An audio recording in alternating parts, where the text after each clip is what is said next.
nagkaroon ka ng advocacy to really reach out to young people and give them pangkabuhayan. Yes po.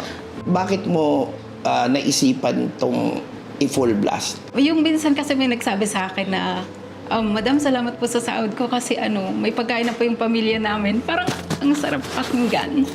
So every time na nakaka-receive ka ng pasasalamat na gano'n, that is what fuels your yung energy mo na lalo mo pang galingan at lalo mo pang palakihin yung company. How many live sellers do you have, if you don't mind me asking? Meron na po kaming 30, magto 30 live sellers. And ngayon po magbubukas na din po kami next week sa Laguna po, which is hindi na lang po live selling po yung ginagawa namin. Meron na din po kaming content creation, fulfillment. Meron na din po kaming photoshoot.